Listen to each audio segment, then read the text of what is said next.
Afinal, quem é Jesus? E como é que eu faço para me achegar a Ele? Como é que eu faço para conhecer Jesus? Como é que eu faço para ter um relacionamento com Jesus?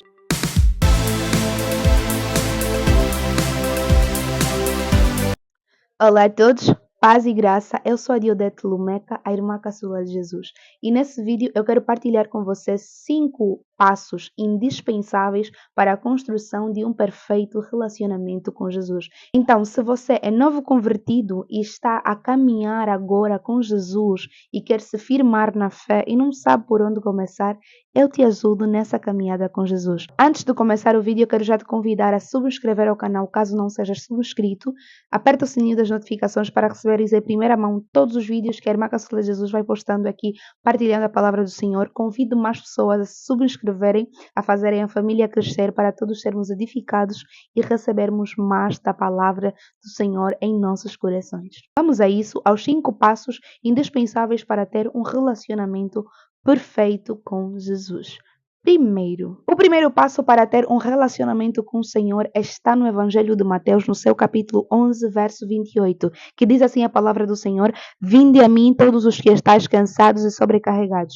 O vinde é um convite que o Senhor está a fazer para você. Então a palavra do Senhor aqui quer nos dizer que o Senhor, Ele nos convida, Ele nos chama para termos um encontro com Ele. Então não é de nossa vontade, não é algo que surge de nós, mas é o Senhor que nos convida. É o Senhor que nos chama. Por isso é que a palavra do Senhor vem a dizer em Jeremias, que Deus diz assim para Jeremias: "Eu já te conheci desde o ventre da tua mãe, eu te separei." O Evangelho não é sobre nós querermos ir para Jesus, o Evangelho é sobre Jesus que quer ter-nos com Ele. Por isso é que a palavra do Senhor vem a dizer que Jesus já nos amou muito antes de nós o amarmos. Ele nos amou primeiro, Ele nos conheceu primeiro. A palavra do Senhor é clara: vinde até a mim. Muitas das vezes nós não temos um real encontro com o Senhor, nós não temos uma vida com Deus porque nós simplesmente nos recusamos a atender a este convite que está em Mateus 11, 28, que é o Senhor nos chamando, que é o Senhor nos convidando para termos uma vida nele. Jesus, ele já nos convida. Então, o primeiro passo para ter um relacionamento com o Senhor é ir até Ele, deixar sobre Ele as suas pesadas cargas, porque essa passagem continua dizendo, "Vinde a mim todos os que estáis cansados e sobrecarregados, que eu vos aliviarei. Tomai sobre vós o meu jugo e aprendei de mim, que sou manso e humilde de coração." Ou seja, o Senhor nos convida para que nós possamos de alguma forma descarregar as nossas angústias, as nossas dores. Ele nos chama para nos dar alívio, aconchego, paz. Aleluia. O primeiro passo é você sair do teu conforto, sair de onde você está e ir ao encontro de Jesus. E como encontrar Jesus? Você pode encontrar Jesus na tua casa, no teu quarto. Se você simplesmente fechar os teus olhos, dobrar os teus joelhos, você achará o Senhor no teu aconchego. E o segundo passo para ter um relacionamento com o Senhor é o arrependimento. Sim, porque o arrependimento é o que nos faz nos separarmos do pecado. Então não tem como nós nos aproximarmos do Senhor se nós não nos arrependermos dos nossos pecados, porque a palavra do Senhor afirma que o homem pecador é separado de Deus. O homem pecador é afastado de Deus, assim ele não pode viver o plano do Senhor em sua vida, nem a graça do Senhor tem como alcançar. Então o arrependimento é essencial para termos um relacionamento com o Senhor. O que é arrependimento? Arrependimento é mudança de direção. Arrependimento é mudar de atitude. Arrependimento é reconhecer que eu falhei e errei perante ao Senhor e eu pretendo mudar de comportamento. O arrependimento fala-nos de regeneração. Regeneração é o processo sem o qual ninguém verá a Deus. Regeneração é mudança de vida, mudança de identidade. Eu era gatuno, agora sou salva. Eu era prostituta, agora sou serva. Eu era maluca, agora sou santa. Sou íntegra, sou amorosa. Isto chamamos arrependimento. E o arrependimento leva-nos então rapidamente ao terceiro ponto para termos um real relacionamento com o Senhor, que é a renúncia. A renúncia fala-nos de abstinência. Renunciar é abrir mão de alguma coisa. Renunciar é abrir mão, deixar certos hábitos. Por isso a palavra do Senhor vem a dizer em Lucas capítulo 14, verso 33, assim, pois, todo aquele que dentre vós não renuncia a tudo quanto tem, não pode ser meu discípulo. Então, você aqui consegue notar que existe um requisito para se achegar a Jesus. Existe um requisito para ser chamado filho de Jesus, para ser chamado filho de Deus, para ter a identidade de Cristo. É necessário renunciar. Aqui, Jesus está a dizer aos seus discípulos: quem não renunciar não é digno de ser chamado meu discípulo, não é digno de ser chamado meu filho, não é digno de fazer parte de mim. Então, a renúncia é imprescindível para manter um relacionamento com Jesus. Por isso, lá mais para frente, em Lucas 19, a Bíblia vem a contar a história de Zaqueu. A Bíblia diz que Zaqueu, ele era gatuno, ele era cobrador de imposto, ele cobrava a mais, ele roubava o povo. E por ele roubar o povo, ele deixava o povo miserável, sem nada. Então, certo dia, Jesus passava pela cidade de Zaqueu, e Zaqueu subiu numa figueira para ver Jesus. Mas Jesus diz para Zaqueu: Zaqueu, deixe depressa, porque hoje eu quero entrar em sua casa. A palavra do Senhor afirma que Jesus entrou na casa de Zaqueu. Jesus sentou com Zaqueu, Jesus ceou com Zaqueu. E a palavra do Senhor afirma ainda que depois de tudo isso, Zaqueu diz para o Senhor: Senhor, se porventura eu roubei algo de alguém, eu vou devolver 4 vezes mais. Se porventura eu pequei contra o Senhor, eu vou me desculpar. A isso chamamos renúncia. A isso chamamos abstinência, mudança de direção.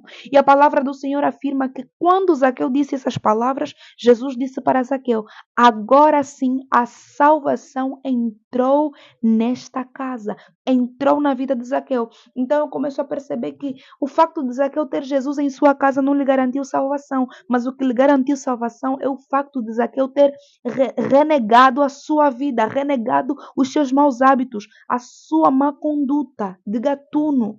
Renúncia, a abstinência leva-nos à salvação. O quanto você tem renunciado é o que garante a tua vida com o Senhor, o teu futuro com Jesus. Então, para termos um relacionamento com o Senhor, é importante nós renunciarmos. Renuncia ao teu pecado, renuncia a tudo quanto te afasta de Deus. E o quarto ponto para termos um relacionamento verdadeiro com Jesus é a intimidade. Sim, a intimidade é um fator indispensável, é o pico do relacionamento, todo e qualquer relacionamento, seja no relacionamento de amigos, relacionamentos amorosos, é importante que haja intimidade. É importante que o casal ou que os amigos tenham intimidade, tenham algo que os une intimamente. Então, todo relacionamento é caracterizado pelo fator intimidade. A intimidade nos leva a outras dimensões com Jesus. A intimidade nos leva a crescer cada vez mais com Jesus. A intimidade nos leva a conhecermos mais e mais a Jesus. Como criar esta intimidade com Jesus? Como é que você cria a intimidade com teu amigo, com teu namorado, com a tua namorada? Através de conversas diárias, relacionamento, saídas, passeios, principalmente conversa. O diálogo faz com que as pessoas se tornem cada vez mais íntimas, conheçam mais uma da outra. De igual modo, com Jesus é a mesma coisa. Para nós termos intimidade com o Senhor, é necessário que nós tenhamos conversas constantes. E como é que nós conversamos com o Senhor? Através da oração. Isso mesmo. Por isso é que nós, como cristãos, somos chamados a orar. A Bíblia diz que Daniel orava 3 vezes ao dia. Por isso é que Daniel tinha um grande e um excelente relacionamento com o Pai. Então, para nós termos intimidade com o Senhor, é necessário que nós conversemos muito com o Senhor, orações constantes. Nós conversamos com Jesus através da palavra, através da meditação da palavra, através da oração, do jejum. A Bíblia diz que certo dia Jesus estava a pregar perto ao mar, e como tinha grande multidão e a multidão apertava Jesus, ele queria subir num barco para poder ensinar do barco para a multidão. Então ele viu aí 2 barcos.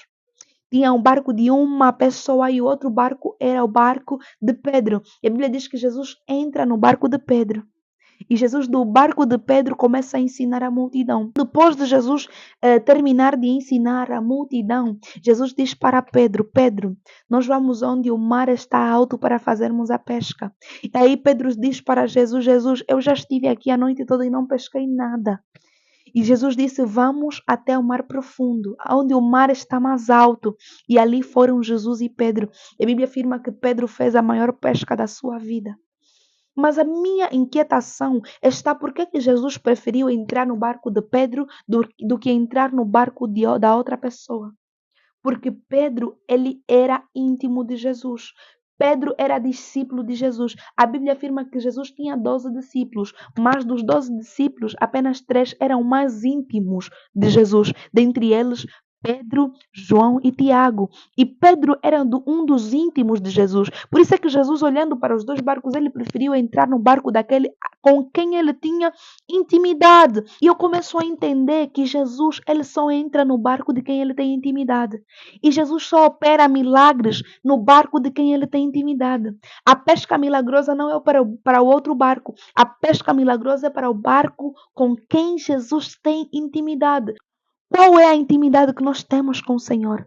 Entenda que Jesus só vai operar em nossas vidas. Jesus só vai encher os nossos barcos de peixe, a nossa vida de bênção, se nós tivermos intimidade com Ele. Entenda que o nível de intimidade que você tem com Jesus vai te levar a viver um nível de bênção que os outros não terão. Então, quanto mais intimidade você tiver com Jesus, mais o Senhor vai te abençoar e mais o Senhor vai te levar a níveis mais altos com Ele. E o quinto ponto, e não menos importante, e é o último que eu quero partilhar consigo hoje, é a santidade. Sim, a santidade é o item-chave para termos um relacionamento com Jesus. Porque sem santidade ninguém verá Deus. Deus, ele é santo. Importa com que os que o adorem em santidade. Jesus, ele não recebe a oração de pessoas impuras. Por isso é que a palavra do Senhor vem a dizer que a vida de um cristão é um processo de santidade contínua. Você aceitou Jesus? Amém. Você renunciou à tua vida? Amém. Arrependeste? Amém. Tens intimidade com o Senhor? Amém. Mas agora precisas ter santidade para teres um relacionamento verdadeiro com o Senhor. A palavra do Senhor afirma: sede santos, tal como aquele que vos chamou é santo. Lembra que o primeiro item diz: vinde a mim? Sim, aquele que te chamou, vinde a mim, ele te diz para ser santo. Sede santos em toda a vossa maneira de viver. Uma pessoa santa sabe se posicionar. Então o Senhor nos chama a sermos santos. Eu não estou a falar de pessoas perfeitas. Eu não estou a falar de cristãos perfeitos. Eu estou a falar de cristãos que pecam e erram sim, mas eles se baseiam no Senhor. Eles voltam sempre aos pés de Jesus. Então, a pessoa de santidade que a Bíblia está dizendo é uma pessoa perfeita.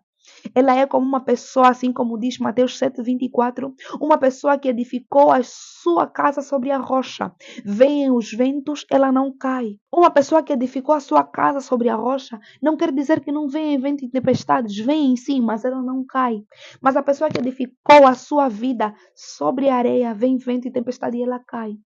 É como uma pessoa que não está em santidade. Vem aí o homem, vem aí as manas perigosas, vem aí a prostituição, a malandrice, as loucuras e as seduções desse mundo e você cai. Por quê? Porque não estás alicerçado sobre a rocha, sobre a palavra, sobre a santidade. Mas a pessoa que está alicerçada sobre a rocha que é Jesus, ela não cai e ela não é derrubada. E é dessa santidade que eu estou falando. Não estou falando de cristãos perfeitos. Eu estou falando de cristãos que lutam para terem uma vida santa e condigna, vida esta que glorifica os olhos do Senhor. Então, estes foram os 5 itens indispensáveis para ter um relacionamento com o Senhor, que são, primeiro, se achegar a Ele, vinde a mim. E o segundo, arrepender-se dos seus maus pecados, arrependimento. O terceiro, renunciar à sua vida, aos seus maus comportamentos, renúncia. O quarto é intimidade. E o quinto e o último, e não menos importante, é a santidade. Dizer que existem ainda outros aspectos que são indispensáveis para ter uma vida com Deus. E eu vou partilhando com você ao longo dos próximos vídeos. Então, se você gostou desse vídeo, não esqueça de deixar o like, comentar bastante, subscrever aqui no meu canal, compartilhar para mais pessoas e deixar sugestões nos comentários sobre vídeos que você quer ver aqui, conteúdos, temas relacionados à palavra do Senhor. Então, pessoal, este foi o vídeo. Eu espero que vocês tenham gostado. Se gostou, não se esqueça de deixar o like, subscrever ao canal, convidar mais pessoas para se subscreverem, apertar o sininho das notificações, deixar nos comentários sugestões de vídeos para os próximos vídeos, temas. Então, este foi o vídeo. Muito obrigada pelo carinho da vossa audiência. Beijinhos e até o próximo vídeo. Tchau!